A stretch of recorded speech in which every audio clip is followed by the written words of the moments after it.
বাবরে, হায় বিধাতা, আমাদের এ কোন পাপের শাস্তি দিচ্ছ গো? এত রোদের কারণে তো সব নদী নালা শুকিয়ে গেছে, মাঠে সব ফসলও পানির অভাবে নষ্ট হয়ে গেছে। সবাই কিভাবে আমাকে এখন ভয় পাচ্ছে?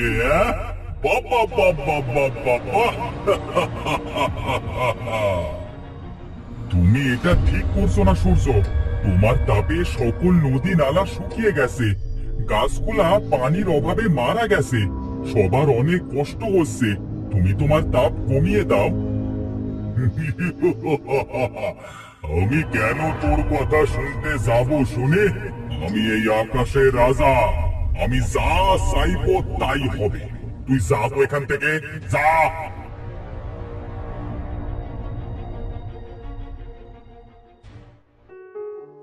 না দিদি, রোজ রোজ আর এইভাবে তো ওই গ্রামে পানি আনতে যাওয়া যায় না। এই রোদে কেমন কালো হয়ে গেছি গো। ঠিকই বলেছো গো দিদি, গ্রামের সবাই মিলে এই সমস্যার কোনো একটা সমাধান করতে হবে গো দিদি। এই রোদ যে আর ভালো লাগছে না, এবার একটু ছায়া লাগবে গো। না না, এবার আমাকে কিছু করতে হবে।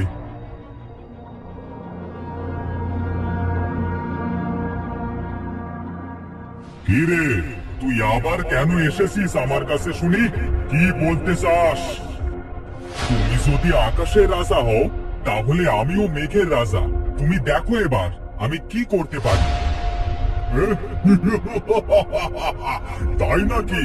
হ্যাঁ, দেখি তো তুই কি করতে পারিস।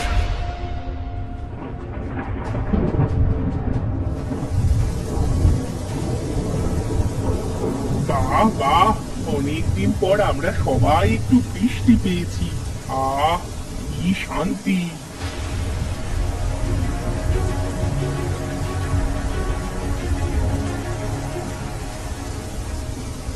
হায় হায়, এটা আমাদের কি হলো? আমরা এবার কোথায় যাব? এই পানিতে তো এবার আমাদের সবাইকে মরতে হবে। না না, মেঘ, তুমি এবার তোমার বৃষ্টি দেওয়া বন্ধ করো, না হলে তো এরা সবাই পানিতে ডুবে মারা যাবে। হ্যাঁ, তুমি ঠিকই বলেছো।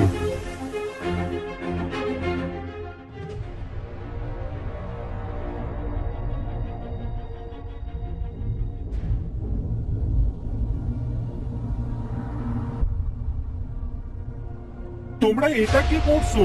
এভাবে সব গাছগুলা কেন কাটছো গো? কেন রে সোগরা? আমরা গাছ কাটলাম তাতে তোর কি রে? হ্যাঁ, যা তুই খেলা করে বেড়াকে যা। যা যা যা যা যা, এখান থেকে যা, আমাদেরকে কাজ করতে দে।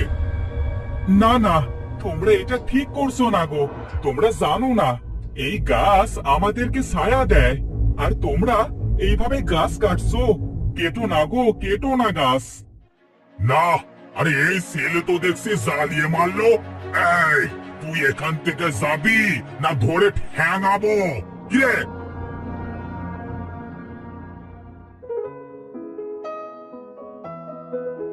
কেউ আমার কথা শোনে না।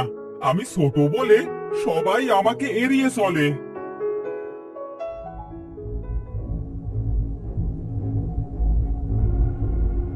তুমি কেঁদো না বাসা, দেখবে একদিন সবাই তোমার কথা শুনবে আর তোমার কথা স্মরণ করবে। কে তোমরা?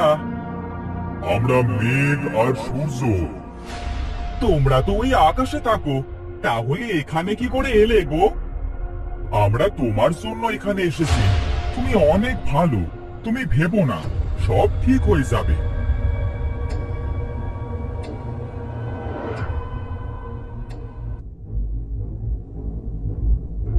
ওরে বাবা রে, পড়ে গেলাম রে। কোনো বৃষ্টি নেই, শুধু রোদ আর রোদ। রোদের এত তাপ যেন মনে হচ্ছে এখানে আর একটু দাঁড়িয়ে থাকলে সেদ্ধ হয়ে যাব। এ বাবা রে, না না না না না, আর পারছি না। চলে গেল, সব চলে গেল। দাদা, এখন যদি একটা গাছ পেতাম, তাহলে ওই গাছটার নিচে একটু বসতাম, আরে এই রোদ আর আমাদের গায়ে লাগতো না। হ্যাঁ, কেন যে গাছগুলো কাটতে গেলাম। হ্যাঁ রে, তুই ঠিকই বলেছিস। হ্যাঁ, যাই, বাড়িতে যাই। এখানে আর থাকা যাবে না।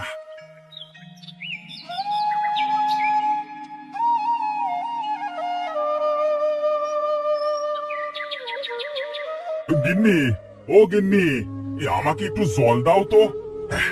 গলা যে একদম শুকিয়ে গেছে গো। হ্যাঁ,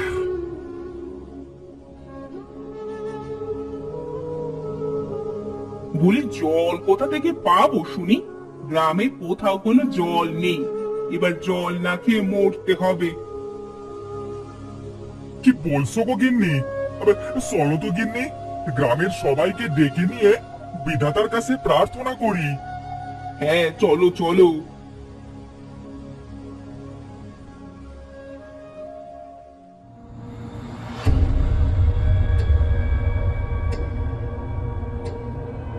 এই তো, এই তো মেঘ ধরেছে, এবার বৃষ্টিও হবে। আহ এবার বৃষ্টি হবে। বৃষ্টি বৃষ্টি।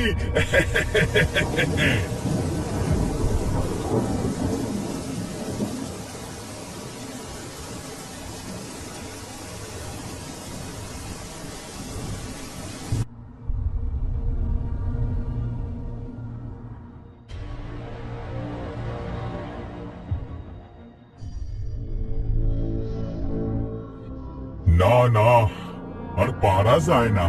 এবার এদের একটা ব্যবস্থা করতেই হবে। ঠিক কথাই বলেছো মেঘ, এবার এরা দেখবে সূর্য আর মেঘের লড়াই।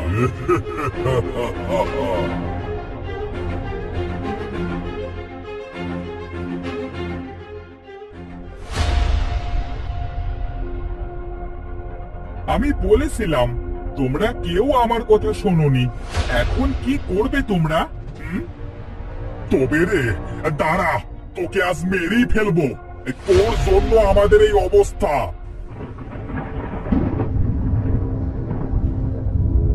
এই এই তোমরা সবাই ওর থেকে দূরে থাকো, ও একটা শয়তান।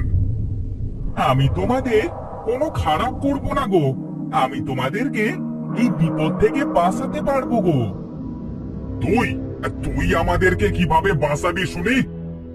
হ্যাঁ গো, আমি পারবো। আমার সূর্য বন্ধু আর মেঘ বন্ধু তোমাদের উপর অখুশি হয়েছে গো, সেই জন্য তারা কোনো আলো বৃষ্টি দিচ্ছে না গো। তুই কি ঠিক বলেছিস? তাহলে এবার আমি কি করব? তোমাদের সবাইকে তোমাদের ভুলগুলো স্বীকার করতে হবে, সূর্য আর মেঘের কাছে ক্ষমা চাইতে হবে, তাহলে সবকিছু আবার আগের মতো হয়ে যাবে। হ্যাঁ হ্যাঁ, আমরা তাই করব। এই তোমরা সবাই সূর্য আর মেঘের কাছে ক্ষমা চেয়ে নাও।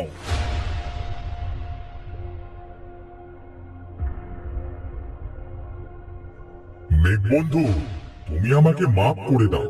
আমি তোমার উপর অনেক অন্যায় করেছি, তুমিও আমাকে মাফ করে দাও। আমিও তো তোমার সাথে খারাপ ব্যবহার করেছি। আজ থেকে আমাদের মধ্যে আর কোনো ঝামেলা হবে না।